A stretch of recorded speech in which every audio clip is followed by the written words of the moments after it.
Okay, Oh, it's all then yours, we will, Mark. Thank you. cool. All right. So the first thing that we do when we talk about kind of the epidemic of food being wasted in the state of Maine, we start looking at how much is really there. And a study done in 2011 found that roughly 25 to 44% of our waste stream is food scraps. Once these are recovered, they can be used to improve our soils, grow more food. But if you look over at the hierarchy, which is the upside down pyramid on the right, you can see that the very first thing we want to do is not produce food in the first site, food waste in the first place. And the way we do that is by buying smart, preparing only what we can eat, using leftovers, and making sure that we consume as much as possible. When we can't, we have too much and we can't get it all eaten, we then share with hungry people. There's a movement right now to take food off of buffets while it's still warm and pass it on to homeless and needy folks. And that's going to gain some momentum in the next couple of years. When we can't feed hungry people, then we feed animals. And there's a lot of examples of where produce and brewers grains and things are used to feed farm animals and other domestic animals. When we can't do any of those three, then we try to take it and convert it either into a fuel source through digestion or compost into a soil amendment, which can improve the health and vitality of our soils. So it's a really, really good thing. When none of those work, our last resort is disposal, either through incineration, waste to energy, or through landfilling, which is the absolute last resort. So composting is nothing more than a biological process that's controlled by millions of tiny microbes that they transfer organic materials, things that were once alive, into a very rich, a very strong compound that's very hard to break down. So it takes many years and releases nutrients slowly over time. So it's really quite an excellent soil additive. And we'll talk a little bit more about that in a second. So some of the benefits, organic matter is one of the things that feeds our soil. So we definitely need that. In the summertime, when we're facing drought, compost holds on to water really well and lets it go very sparingly. And as a result, it's really good for drought resistant crops or crops that are prone to drought. It increases infiltration by taking a very dense soil and lightening it up. It reduces erosion by providing a cover that prevents the flow of water from getting into the soil. You have enhanced microbial activity from the compost because it's a living organism. And as I said, it increases or decreases soil compaction by lightening it up a little bit. But some of the cool things are that it also provides a resistance to a lot of microbes that cause plant diseases. It helps to protect them. So that's a really cool thing. And then the final thing is it's like an ATM in that it holds on to nutrients, lets go of them sparingly. And when you add fertilizer to your soil after compost, it holds on to that too and lets go of it sparingly. So it allows you to get the best advantage out of your fertilizer. Things that make a compost pile work, I'm going to talk about all these individually, but you have your carbon and nitrogen ratio, which is your food to rebuilding block ratio. Oxygen, everything that is aerobic is not going to smell, which is a really good thing. Moisture content, the microbes live in the moist environment. pH to a certain extent, we'll talk more about how that impacts nitrogen. And then the particle size itself, which determines how well things are going to work. So carbon nitrogen ratio, from a chemical standpoint, it's the parts of carbon to the parts of nitrogen in a mix. We like to see roughly 30-1. That's our perfect scenario. When you think about it from a volume standpoint, we like to see 2 parts of carbon and 1 part of nitrogen. So if you have a John Deere tractor, 2 scoops of carbon, 1 scoop of nitrogen would be the perfect mix. But on a chemical standpoint, it looks at it as individual parts. So sometimes people get wrapped up in that, but the C/N ratio is actually calculated with a formula. So carbon feedstocks include things like leaves, wood shavings, cardboard, shredded newspaper, horse manure, dry manures are all considered to be carbon. They're also called brown sources. Nitrogen is the stuff you're trying to get rid of. That's the stuff that if left alone, it breaks down and really smells badly. And those would be things like dense manures, like dairy cow manure, which is very sloppy. Food scraps, lawn clippings, like for example, grass is a very aggressive decomposer. If you let grass sit for 2 weeks, it goes from a nitrogen source to a carbon source because it loses all of its nitrogen through the chlorophyll volatilizing. Fish and then garden clippings. The problem with garden clippings, just so that you know, is that if you spray your garden with any herbicides, herbicides will persist in the compost process and your compost could end up being herbicidal. So you got to be very careful about that. Oxygen. This is pretty self-explanatory. It's high oxygen is a very efficient process, low odor. If you have low oxygen, the process slows down and you're going to see more odors. The time when you see your lowest oxygen is usually when the pile is way too wet and the sides of the pile are wet and oxygen can't get in. So as a result, if your pile is really wet, it's going to stink. So the way to deal with that is to dry it out and open up those spaces and let it breathe.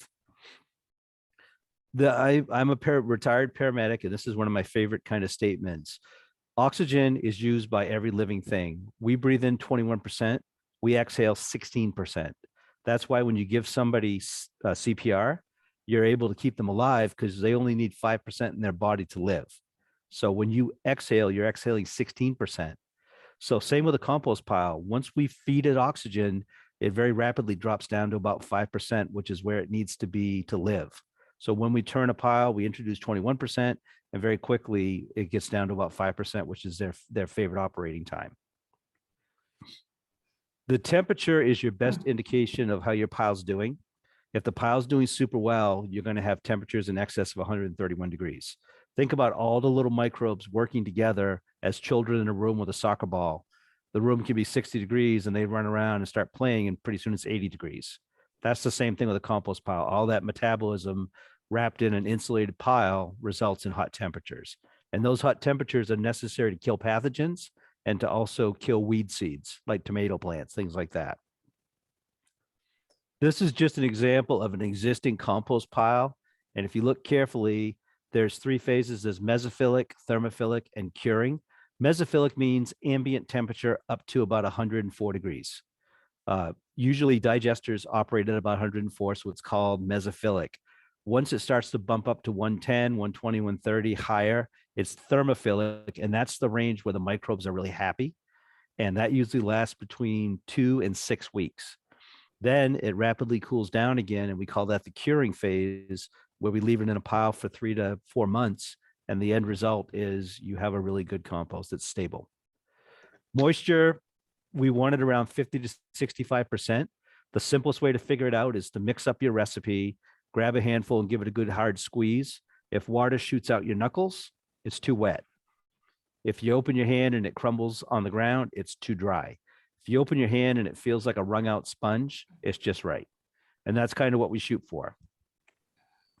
This is a really good slide because I want to show you how a compost pile works. These are all particles. This is airspace, and then this is moisture. Where the microbes do their greatest work is where you have air, particle, and moisture together. So these little corners here, you can see the little places where they all interface. That's when they do their best work. So that being said, this is how we deal with a compost pile. The upper left is material that's really, really fine. That is going to absorb liquid like crazy, but it's going to become wet, dense, and no air can penetrate. So you're going to have lots of odor.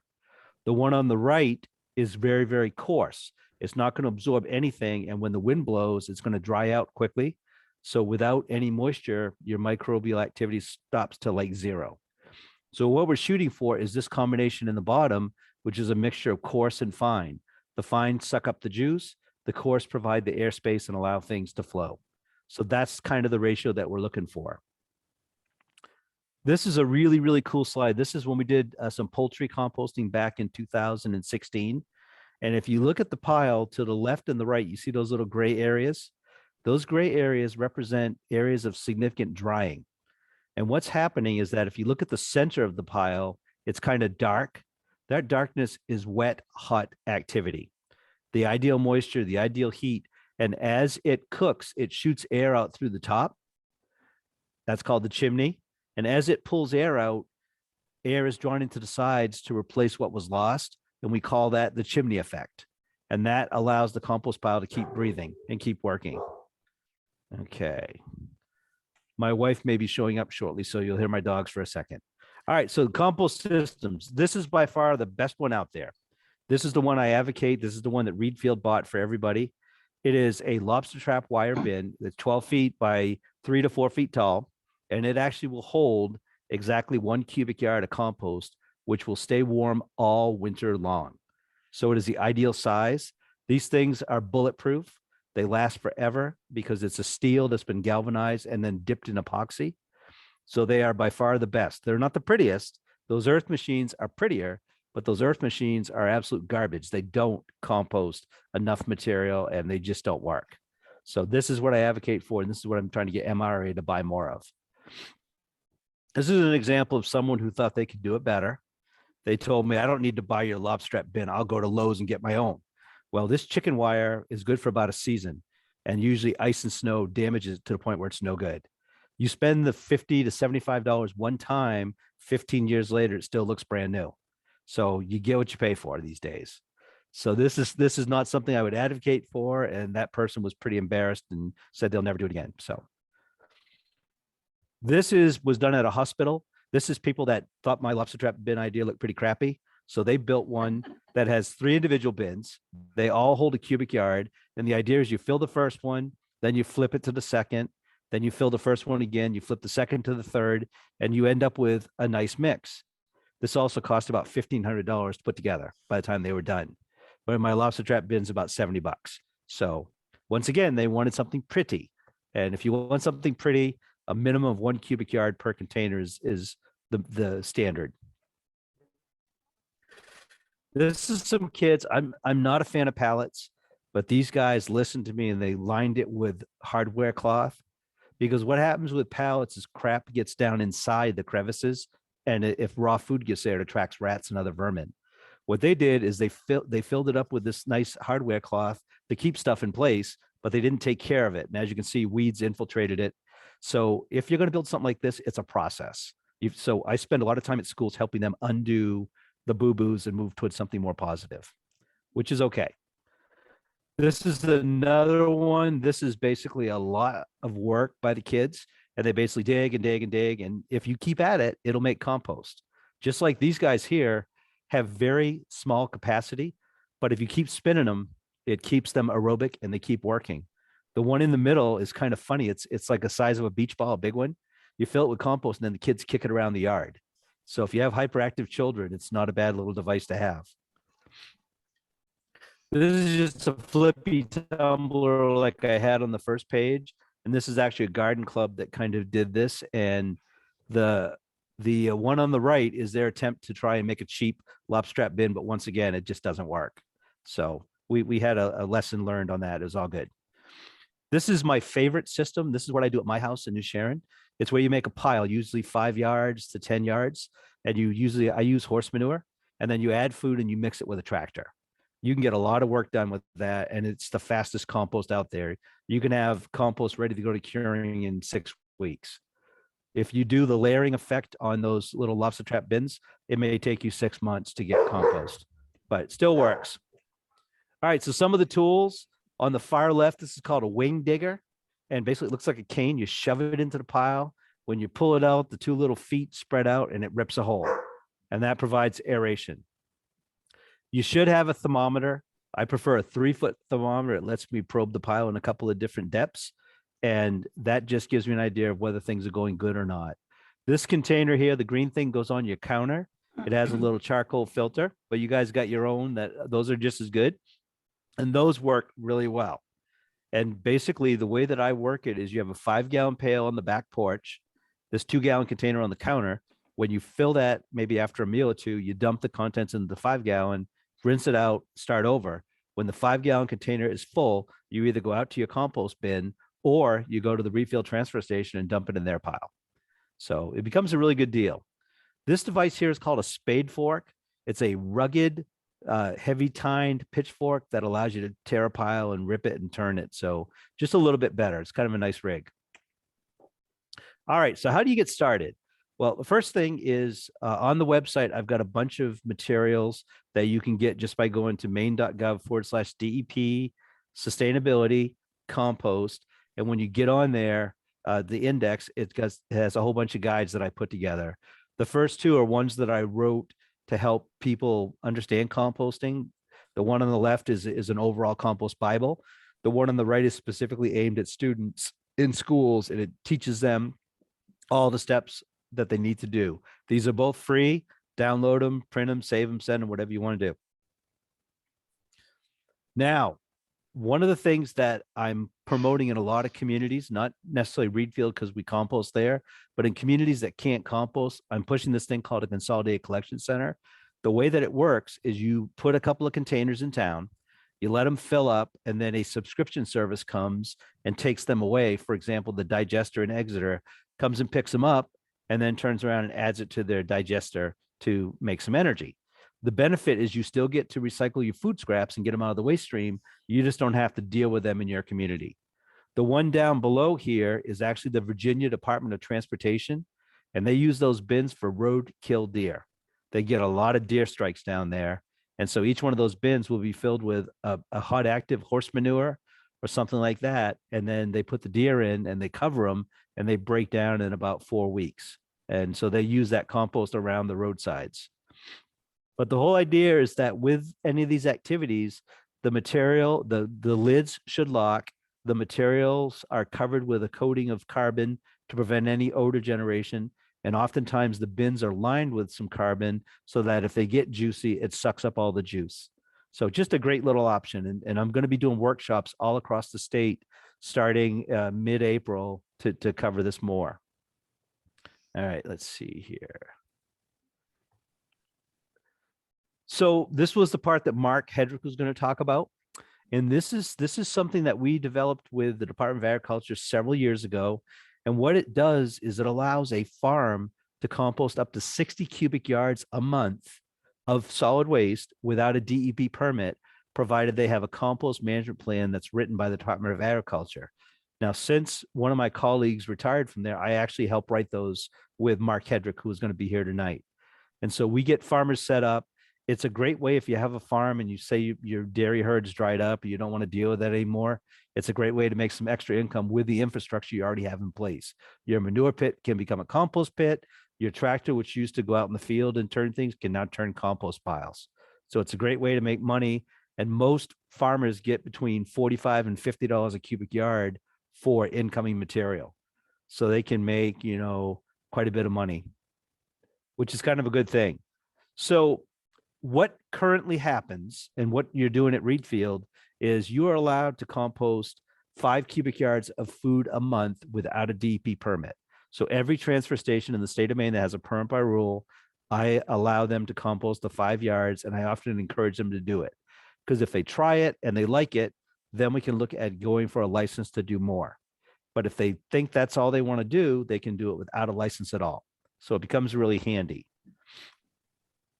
Now, as far as the compost management plans, they can compost all their carcasses, no permit needed, and they can compost 10,000 cubic yards of manure annually, no permit needed, because the right to farm law is pretty strong in Maine. The other thing is, aside from the 60 cubic yards, is they also have the ability to take as much solid waste as they want, provided that 70% of the compost is used back on their farm. Now, what happens here? You think, oh my God, they'll get flooded with all this stuff and we'll have odor problems and all that. But the trick is that all these farms have a nutrient management plan, and they're not allowed to generate more nutrients on the farm than they have land to spread on. So it's a safety feature that's built in. So even though we say you can have all you want, the truth is that once they reach the nutrient management value, they have to stop accepting material. So, or the Department of Agriculture doesn't fine them, but they basically say, if you get in trouble, we're not going to protect you under the right farm law because you're not following best management practices. So it's a really great hitch. Ag doesn't like to regulate. They like to have people work through cooperativeness. So they basically say, if you don't follow our best management practices, then we're going to stick the DEP on you, which I don't do the enforcement, but someone else would. So we have kind of a hook into them a little bit. And that's pretty much what I have for you. So I will stop sharing and you can take it back and we can answer some questions. Hey, Karen.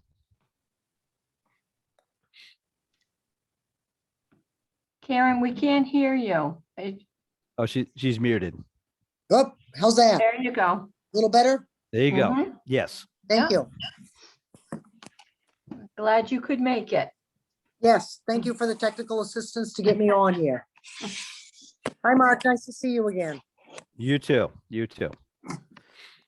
So I have a really simple question, if I may, Kelly. Mhm. Why is it important that our food waste not go into our landfill? Because my brain tells me that biological material would help other materials break down faster. It's a great thought, but the problem is that when food is locked in a landfill, it's locked without oxygen. So Oh. it breaks down anaerobically. And when food breaks down anaerobically, it releases volatile organic acids. And they do two things. Number one, they smell and they attract the animals that we don't want at the landfill. But number two, they release methane and other noxious gases that are 20 to 30 times more powerful than carbon dioxide that comes out of a compost pile. And that causes greenhouse gas issues. Plus, all that liquid that comes out of the compost or out of the materials they break down percolates down through the garbage and adds more leachate that has to be treated. And that's very expensive. So those are the major reasons. Those are important reasons. Yeah. I don't think everybody knows this. Can be quite a problem. Thank you. Karen, I was Hello. wondering. You all set? I'm here. Okay. I'm trying to get my phone propped up, but yes, go right I ahead, would- Kelly. I was wondering if you could talk with us a little bit about the transfer station and the some of the, the finer points of the when people decide that they're going to take care of their compost that way, what that's like, and the program. Well, we try and make it as easy as possible for all the residents who want to participate. And basically what we try and have is a couple different ways for them to drop off their materials. We either have a small bin beside the exit way that you're going, that the individuals are going out of the transfer station, so they can deposit their materials in there.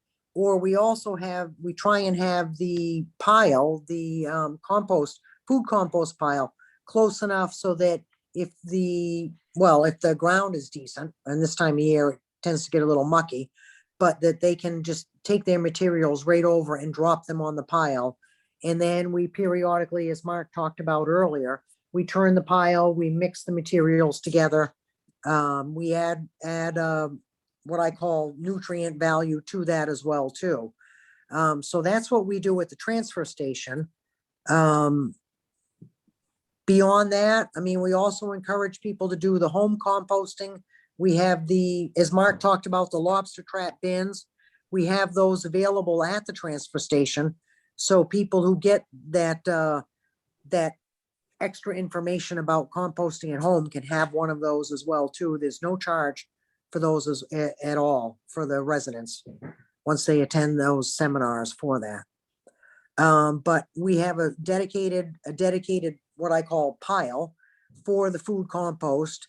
And anyone who comes in can see it, because as Mark said, I mean, the one slide that he showed earlier where it showed a compost pile that's working and the dark material in the middle.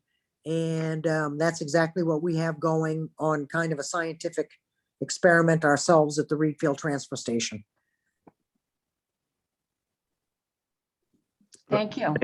Can I ask a question? I don't know who to. Sure. Okay. Go right ahead, Doug. So what happens to your compost pile in Reed Field? What are you doing with it? Are you making a community garden with it, or what's the plan? The current plan is that it's available for residents. And it's available for residents once it's ready, once the compost is at its maximum use, I guess, put it that way, that it's available for, right now, we have a limit of 2 5-gallon buckets per trip or per resident. And that would be all 3 towns. It's not just the town of Reed Field, it's Reed Field, Wayne, and Fayette. And beyond that, if we have more materials, we will literally remove the the maximum requirement and allow people to take what they can. I know there's other towns that have been involved in this program longer than us that have managed to have some incredible compost that they produce and they sell it. But as of right now, that's not our intention. Our intention is to get the compost prepared and get it available for residents to use. So hopefully this spring, Doug, there'll be one section of this new food compost pile that we'll have ready because we've been working on it since last year. So it will be ready for use.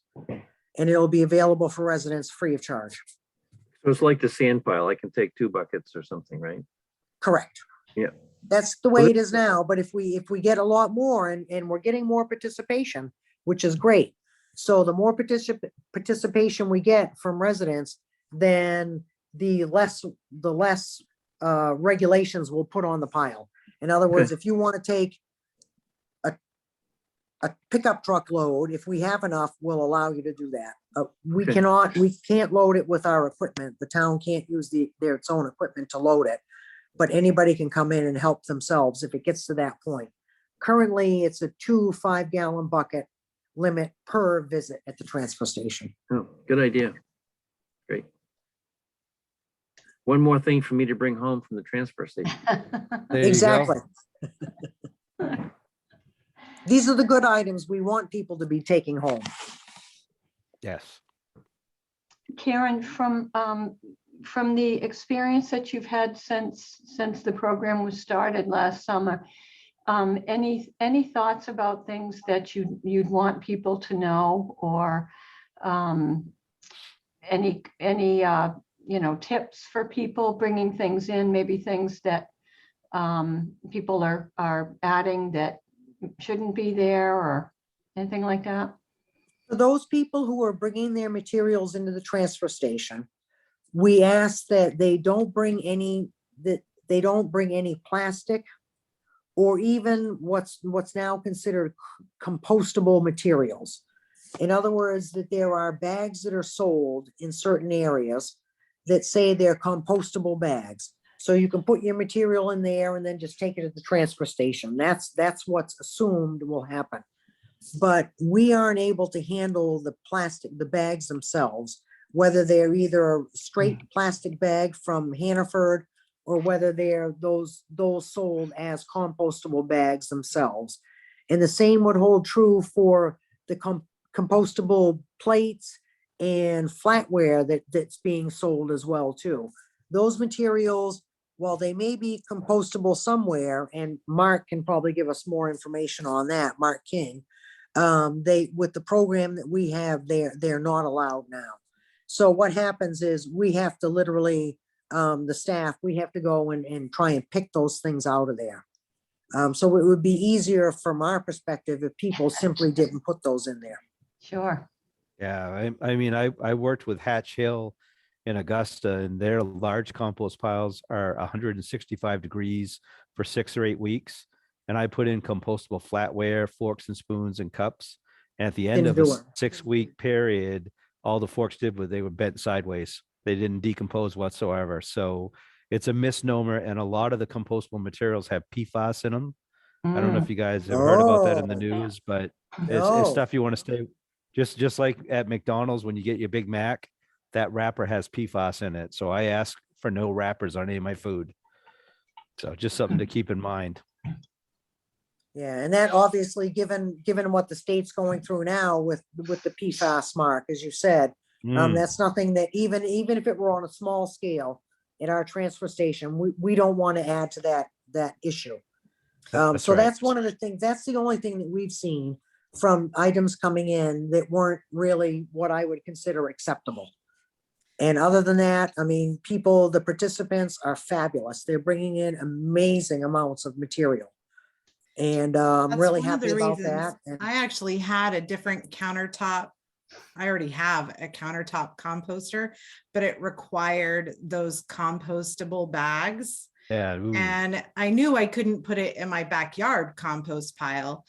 So it went in the trash after every week.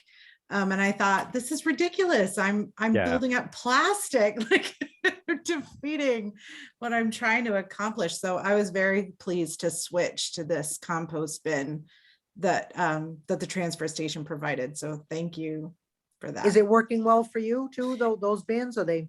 It is. I found I went over the week, and so I had some mold, but it's easy to clean out. Mm. And I like the lid that you can either stand it up when you're peeling potatoes, you can do it right into the bin, or you can flip it all the way open, which helps you get it clean. Yes. So it's very easy to use and easy to dump into. We have one of those rotating bins in our backyard, so we dump it into Those are there. okay. Yeah. Yeah, I have one of those, but you have to keep at it. One of the things that is really important is that there are going to be people in Wayne, Fayette, and Reedfield that want to just compost at home. They're going to be people that just want to compost at the transfer station. But the ideal mold is those that want to compost at home until it starts to snow. And then they don't want to deal with their backyard bin. They can bring their material to the transfer station because that's open year round. So you can have a hybrid program where you do a little bit of both. And the benefit is that you get some compost at home you make yourself, and some compost at the transfer station you get to use whenever you want it. So I endorse all of those activities. And we've got several participants, Mark, that are doing that same thing. They were Yeah, cool. composting at home once we started last, in season last summer. And then now that winter hit, they would bring their materials into us and they would ask whether it was appropriate for them to do that. I'd say, absolutely. This is what we want. You want to do it at home? Yep. When it's summer and you can get out in your dooryard and get to everything. But in the wintertime, we still want you to continue doing it. Bring it in here. Let us do the work. Let us do There you the go. turning. Let us take care of everything. You just put it either right here in the small bin that we have, or, if it's decent and they can get over to the pile, we just literally ask people, drop it on the pile themselves. And I feel that gets them a little more, I don't know if I want to use the word ownership with it, but then they get to participate with us in how the process goes. So I'm really happy with that. And thanks to you, Mark, for that you kind of got us No on problem. that road for that. So is there any benefit if I had one at home of going to the transfer station and getting a bucket and coming home and adding it to it? Does it have a benefit to add your stuff to mine? Or Well, we talked about that. One of the things that Karen would like to have, but it hasn't happened yet, is a pile of horse manure or a pile of material that you can come and get to add to your home bin to help inoculate it. So we're still working on getting someone to deliver that and enough amount that people can take it away. Because if you have a compost pile that, let's say you're doing leaves and grass and food, and it starts to peter out, you put 2 fresh 5-gallon pails full of horse manure that's good and hot in there, and you'll wake it right up. So I had a question about horse manure, because I had horses at one time, and horses don't process nitrogen very well. And the manure was very rich in nitrogen. And even I put it in my pile, but then I apparently used it too soon and it killed the squash. So, Well, what I do is let's say, did you bed your horses heavily? Because the ideal combination is sawdust shavings, horse droppings, and horse urine mixed in. That Yep. stuff gets up to 160 degrees while it's sitting in a pile. If you Yep. have more manure than you do bedding, then you just have to mix it with some sawdust shavings to get a good consistency before it goes into your bin. okay. And Because then that the pile did, it kept the snow off all winter. Yeah, that's good. Yeah, it was good. You put I- tractor in it and it smokes right Yeah. away. But that was back a while. I don't have the horses anymore, so I'm deprived of the manure, not the horses. I'm a super huge fan. My favorite material. I have composted whales and seals, cows, horses, you name it. Horse manure is the absolute best material. Whatever you put in it, it just eats it right up. Huh. And I mean, all the animals were mortalities. They died of natural causes. I didn't just compost a cow just to compost it. It was one that was dead. So, but horse manure works so good. It's really good stuff. Okay. I have to be careful what I say because some people take me literally that I'm going out and knocking Yeah, off and- cows to make compost. And currently what we're doing at the transfer station is we do have an ample supply of sawdust. So we're using that to mix in a little Yep. bit of sawdust, a little bit of our brown, a little bit of what's left of our green material. And we're mixing that in with the food compost. And so far, and we take the temperature every once in a while, Mark, you'll be happy to know that. And so far, we seem to be in that right temperature zone. And the Good. material from an observational point of view, I mean, if you were to drive by and take a look at it, you'd say, wow, what a great pile of compost or mulch that is right there. I mean, it's that nice Okay. dark color. Yep. And I think it's this year, I really think when people come in, come springtime, when they're trying to get things going and all that, they're gonna be real happy with what we have there to provide for them, to help I'm, supplement their dooryards. I'll swing by next week. I just actually got back from Maryland.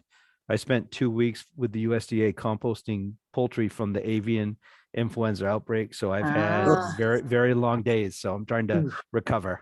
But Wow. I'm back in Maine, and of course we have avian influenza outbreaks all along the coast. So I'm back at it Yeah. again. Yeah. Yeah. So what's the deal with that, Mark? I mean, if somebody were to say, that just raises an example. What if someone were to come into the transfer station and they had, because I know we accept meat and bones and all Yep, with yep. our compost recycling program. But what if they say, well, they've got a bunch of chickens they had to kill? Do we let them? Tell them to leave them at home and give me a call immediately, because we will Okay. come and compost, because this avian influenza is extremely infective. And That's what I understand. if you move the birds, you have a chance of spreading it. And there's a ton of backyard flocks in central Maine. There So sure are. usually if I find a site that has it, we tell the veterinarians, they come in, they have to euthanize all the birds immediately, whether they're sick or not, because it's such an invasive thing. Wow. And then we compost them right on scene. That's the only way we can do it, because otherwise you have the risk of spreading. And of course, the site in Turner is our biggest poultry producer. They have 500,000 birds there, and they haven't broken yet. But if we were to do something crazy, we could actually have them break. And that would be 500,000 birds. The one I was in Maryland had 1.2 million and 18 million eggs that all had to be disposed of through composting. So it was a lot of long nights. That's for Yeah. sure. Wow. So basically, if someone were to bring anything in, I'd say, just hold it, call you, or give them your number, Mark. Yeah. I mean, if they bring something into you, just say, don't bring any more, and then put it as deep into the pile as you can. Because if somebody comes around, let's say they touch the pile to get some compost and they touch that bird, then they go home, and let's say they have a parrot or another songbird, they could actually can give the transmit disease to it. Yeah, Yeah. rapidly. So So it's you gotta be, okay to put it in the compost pile, or should I put it right in Yeah, our yeah. MSW? I wouldn't make a habit of it. You could put it in your MSW too. That might be better. But if Okay. someone brings you one bird and they're over by the compost pile, just take the loader and dig really deep into it. The virus is pretty wimpy. At 90 degrees, it gets inactivated. But the worst thing is having it on the surface and have somebody touch it and then go home and spread it off to another animal, another Okay. bird. Right now, the vector is ducks. Ducks and geese carry it up and down the flyways, and they are wreaking havoc all along the Atlantic flyway. Oh. Everywhere they go, they're causing breaks everywhere. New Oh Oh my God, York and and Maryland, it's migration Delaware. time. It's Yeah. migration It's right crazy. now, so Yep. so it's Yep. really So it's more from the wild. yes, wild, like the 100% geese and- the wild birds are spreading it. Yep. Okay.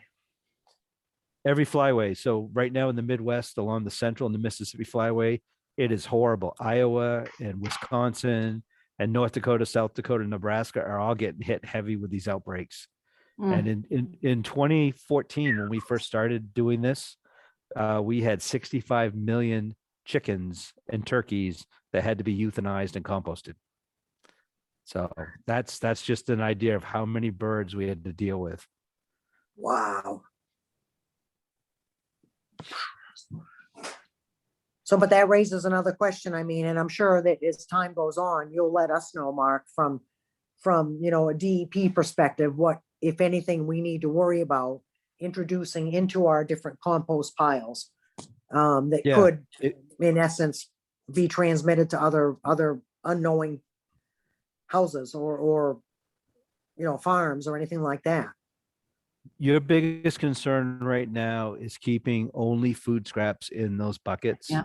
Because if anybody brings plastic or other materials, they might have PFAS in them. And that's a bad legacy. When I first started the DEP, we used to land spread sludge everywhere. And I I actually know. wrote some of the permits. And then slowly I became the compost guy and got away from that. But some sites haven't been spread for 25 years and they still are very high in PFAS. because it's a legacy chemical. It just doesn't go away. So Fairfield is actually going to have to extend their drinking water supply to every resident because they just can't afford the lawsuits that are going to be happening over PFAS. So they're doing an emergency, and it's going to be a mandatory hookup. If you're within the vicinity, you will have to hook up or you get fined. So it's going to be really serious. Wow. Wow, and the cost for that kind of water supply system, I mean, I know we're getting off the Millions subject. and but millions and millions. Yeah. No, Oh, my millions of word. dollars. Taxes are going to go crazy. It's just Wow. at some point, and I don't want to editorialize or politicize this, but at some point, everybody's going to realize these are ubiquitous. They're in Gore-Tex coats, they're in Orvin Redenbacher popcorn, Teflon. I mean, we have it around us all the time. So at some point, we got to just, say, wait a minute, we're chasing after something that is doing a sprint and we can barely do a walk. But that hasn't happened yet. The legislature doubled down. They're going to stop land spreading of sludge, land spreading of septage. It'll all have to go to landfill. And that's going to really create another problem because those landfills are going to just get chock-a-block full. So yes. Exactly. And the same, I mean, but the good thing from us though, Mark, I mean, from our perspective, it's real easy to say to our residents, everybody knows about the PFAS. Everybody's heard about it. Everybody's Yep, concerned yep. about it. So that if somebody talks about putting in the compostable materials, we can just simply say, did you know that they do have those PFAS chemicals? We don't want them in our compost materials. Please put them in our regular trash. And, Yes. And and some that, I things think, now will say, make it a lot easier. yes, a lot of things now say PFAS free, but what they've done is they've shortened the chains of them.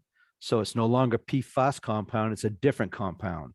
So that's how they get around things. They just constantly change the formulation. And by the time we figure out whether that's good or bad, years have gone by again. So it's just a shell game. So what we're trying to do though is be good and honest. Anybody that has an impact to their water, we're trying to put a clean drinking water system. And as long as funding supports it, we're going to pay for the filters to keep replacing for them. Because these systems are like $6,000 to put in, and the filter units are somewhere up to $1,200 to replace, especially if you have like uranium or hard water. Or so eventually someone's going to have to bear that cost, if not the state of Maine. So we're trying to And be that's as honest as per possible. household, Mark? That's per per household household? affected. Yeah. Fairfield Wow. has hundreds of systems that have gone in. Not only that, but we invested in tons and tons and tons of bottled water. So it's a real thing. But at some point, the bank is going to have to break because we just can't keep, running in that direction. Can I ask a question? Pete, Karen, oh, I'm sorry, Angela, go ahead. I was just wondering, Karen, you mentioned that the lobster bins are available at the transfer station if you take the program. Can you tell me Well, more from about what I that? understand. This is it right here. Oh, this is it. Yeah. Okay, Pretty much Yeah, what yeah. we're doing now, the seminars that we're doing now.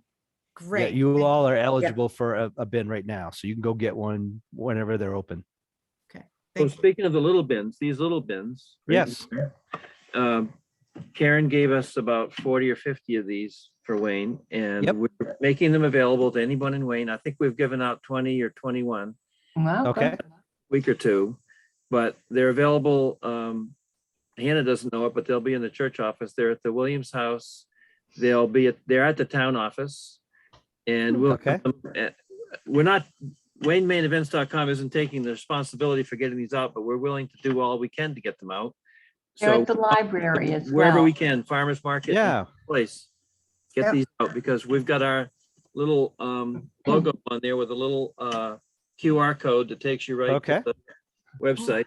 I think I was talking to Karen getting her online. I think Angela mentioned this whole program is sponsored by the church and the town of Wayne and the Ladd Center and Sustain Wayne Okay. and the yacht club. Well- So we've got a broad group of people supporting this, so it's really exciting. I actually lived in Wayne for 10 years. I used to rent from Oliver Compton on the corner there, but across from the general store. Yeah, I thought And I you, lived on Pecasset for a long time. And I was on the LAD board, the board of the rec center there too.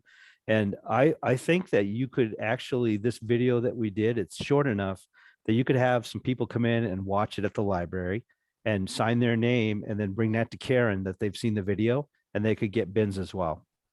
So that's all we're looking for, is we just want people to Absolutely. understand what they need to do in order to compost at home. And before they take a lobster trap bin, make sure they're going to use it, because those are Right. pretty valuable. And, you know, if they want one just because everybody's getting one, that's not the right answer. They gotta want to. So we actually have had some communities have a pledge you sign that you're actually going to compost at home. But I don't go that far. As long as they watch the video, realize what they need to do in order to make it happen, they should be able to get one. Well, it's a great service. And I appreciate, Karen, you making these available to us. I think we can do a lot with them this summer. Cool. That's great. Very good, Doug. And again, thanks to DEP and all for letting us know, letting the town know about the grant and being able to kind of link in and then try and get this program going. So. Yeah, no We problem. sort of took the questions away from you, Kelly. Is there anything you want to put in here? No, I think that the material was covered very well. Well, Angela, you've recorded this, right? So we'll give it to the town. I have, but it looks like Hannah has a question. Well, I do. I'm just so happy to know about these materials, which I brought with me, that they are not compostable and that they have PFAS in them. I didn't know, and I was going to ask you, and what about egg cartons that are like paper mache? I mean, Oh, these are all doubtful. I actually had a question about that when I was in Maryland. They're supposed to have an antifungal agent that's impregnated in the cardboard, and that's not beneficial to the compost pile. So that's why they're not considered compostable, because this antifungal agent in there is actually going to be a detriment to the microbial activity. So, but you know, the biggest thing is, if you look at that hierarchy I talked about, the very top is reuse, right? So those cartons can be given to someone that sells their own eggs, and they can turn around and keep reusing them. So I'd rather see them repurposed as opposed to composted. Thank you. And what about this kind of thing that comes in packing material? Is that plastic or metal or cardboard? It's all, it's like a paper mache. It's Yeah, not no. cardboard, it's like a paper mache we- kind of stuff. We just don't know what has PFAS and what doesn't. Right. So we're basically trying to keep all paper out of compost right now. Just go with organic materials, you know, the food scraps, and then add horse manure, sawdust shavings, things that, you know, are readily available, and save the paper and the cardboard for another day until we get it all figured out. And in the meanwhile, both those items are acceptable in the recycle bin at the There you go, transfer absolutely. station. Oh, they Yeah, are. so- That's good. And what Yeah, about food bags like this?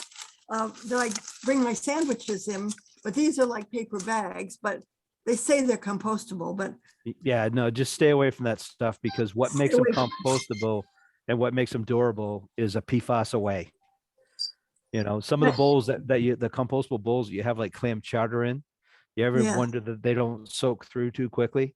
It's because of the Mhm. PFAS liner in That's them. why. So, oh, Yeah. thank you so much for this information. Yeah. Thank you. Yeah, and Absolutely. the same with those bags, as long as they are a paper that's rippable, if Mhm. you try and tear it, it will tear. Those can go right in our recycle bin. Yep. They don't have to go in the regular trash bin. They can go in the recycle. Oh, and so it does tear. Oh, good. Yep. So if it's one of those bags like that you get from one of the a deli or a fast food place, those bags can go right into the recycle bin at the transfer station. absolutely. Very much appreciate it. Well, Well, we're coming up on the end of our hour. I don't know, Kelly, is there something we defer to you for how to wind this up, but I think that unless there are any more questions, we certainly have had a wonderful presentation. And I think that hopefully people will be able to go on and you know, view it. And I think we have lots of expertise, and I very much appreciate, Mark, your you know, your enthusiasm and the work that you do, because this really is important. And you've got a lot of information, and you present it very well. So No, thank you. we appreciate your time. I would recommend one thing, and you guys can think about this, but this summer, if you were to set up one of those compost bins outside the Lad Center with some signage, it might get people thinking about wanting to do it. And we could actually put the food scraps in from any meals or things that occur in the Lad Center. And you could actually have an active display that people could see if that's something they want to try at home. So I'll give you a chance to think about that because it's, Well, that's a it good is- point. The Lad Center is a sponsor of this, so we'll pass that right on to them and tell them they can. okay, great. Good idea. And I Yeah. did pass that thought on to Aaron when probably a month or so ago. So maybe he's thinking about it as well. And I can help him set it up. I only live in New Sharon and, Yeah. you know, I have houses in Winthrop, so I'm down there all the time. So I can swing by Wayne, no problem. Wonderful. Thank you. Thank you. All right. I'm And gonna thank you for stop the joining us. recording. Yeah. Thank you. Okay.